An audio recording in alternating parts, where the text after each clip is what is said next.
Okay, this is Coach Dez. Next on the board, Vikings versus the Rams. I need to move this chair out the way so I can do this correctly.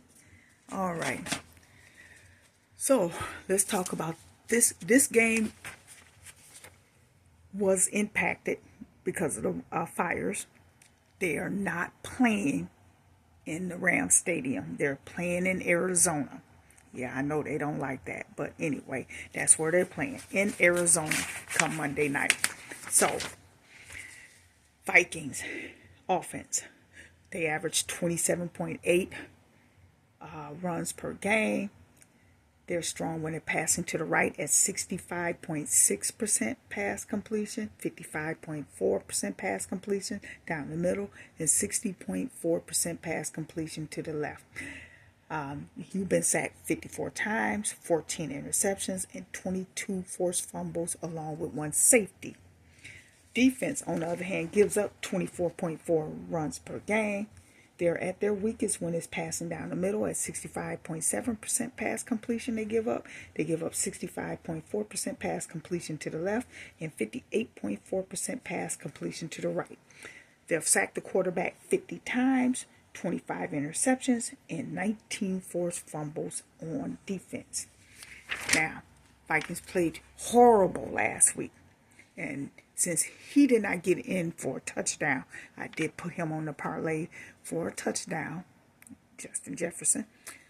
So, and I put that at any time. I did not put that in the first quarter. I don't do first quarters because anything can happen in the first quarter. So, I always try to do any time, or I do, I play safe bets. I don't play wild, crazy bets like, oh, they going to do this. No. Because you never... No. Anyway,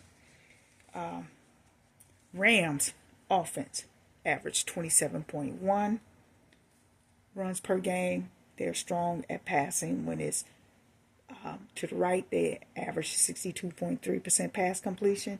Down the middle, 62.1% pass completion. To the left, 60.9% pass completion.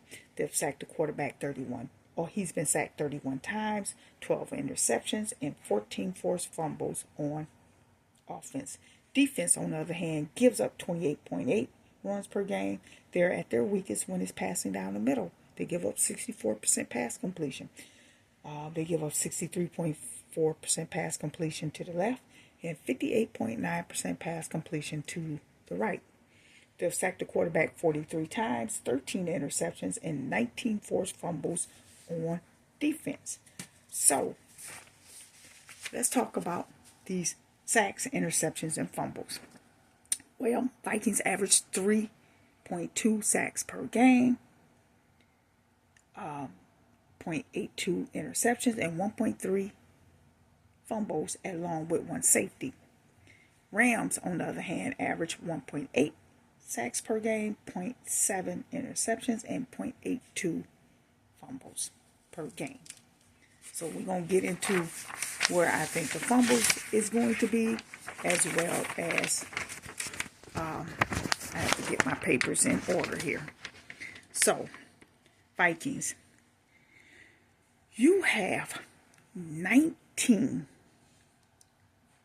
sacks in the second quarter, 17 in the fourth quarter, 12 in the third quarter, and 6 in the first quarter. So you will have sacks. And I have them in the second quarter, third quarter, and fourth quarter. But they all could either combination of 2 and 1 or 1 and 2, 1. It doesn't matter. You will be sacked 3 times in this game. I have, as far as interceptions, you have 5 in the third quarter and 4 in the second quarter. So if anything, I have that interception coming in the second quarter. Fumbles, y'all have 7 in the first quarter and in the third quarter, 7. You have 6 fumbles in the second quarter and just 2 in the fourth, but you have a safety in the fourth quarter. So I put that fumble right off the bat in the first quarter. So now let's look at the Rams. You have 12 sacks in the second quarter. That's the most you have. And you have 8 in the fourth quarter. You have then 6 in the first and 5 in the third quarter. So I put your sacks at second quarter and fourth quarter. Your fumbles will be in the third quarter, along with an interception in the second quarter, because your most interceptions is 5 in the second quarter. That's why I put it there. As far as fumbles is concerned, y'all have 5 in the third quarter, and then it's 4 in the second quarter, 3 in the fourth quarter, and 2 in the first quarter. So let's talk about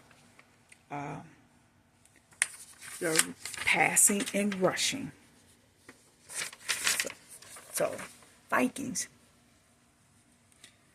in the first quarter, they're 6 for 33 yards. Rams is 5 for 25 yards. Second quarter, Vikings average 6.4 carries for 22 yards, and the Rams is 8 carries for 33 yards. Third quarter, 6 carries for 28 yards. The Rams is 7 carries for 28 yards. Fourth quarter, Vikings average 9 carries for 28 yards, and the Rams average 7 carries for 21 yards. I think the total rushing will be 28 carries for 111 yards, or I'll just say round it up and say 112 yards, and the Rams will have 27 carries for 106 yards. So let's talk about passing, because like I said, he has something to prove. They didn't play well last week, but he wants his touchdowns. He may get several touchdowns in this game. First quarter, passing is 5 for 7 for 56 yards. The Rams will be 4 for 7 for 36 yards. Vikings in the second quarter is 6 for 10 for 68 yards. The Rams is 6 for 10 for 60 yards. The third quarter, Vikings is 6 for 10 for 70 yards. The Rams is 6 for 8 for 70 yards. Fourth quarter, Vikings is 4 for 9 for 57 yards. The Rams are 7 for 10 for 77 yards. I think they're going to be 21 for 35 for 251 yards. The Rams will be 22 for 36 for 243 yards. A little on the high side. I do see a lot of passing in this game because of the fact that they both can't stop the passing game. So the total yards will be, Vikings will have 362.1 yards, and the Rams will have 349 yards. So what is that final score going to be? Well, let's look at this. I'm trying to get this to stick. Okay. So as you can see, my sacks, fumbles, and interceptions. I got the fumbles for the Vikings in the first quarter. Second quarter will be the sack and the interception. The Rams also will have a sack and an interception. Vikings will have a sack in the third quarter. The Rams will have a fumble in the third quarter. Vikings will have, and the Rams will have a sack in the fourth quarter. Okay. Rams always get off to a slow start. So the Vikings will win the first quarter, 7-3. And then it's going to be not tied at halftime, but the Vikings will have a lead. Probably will be 14-10. 7-2. It may be tied in the third quarter, 7-7. 7-7 in the fourth quarter. But I do have, as you can see, Vikings average 25.4 points per game. Rams average 21.6. I think the Vikings win this game by 3. With that being said, peace out.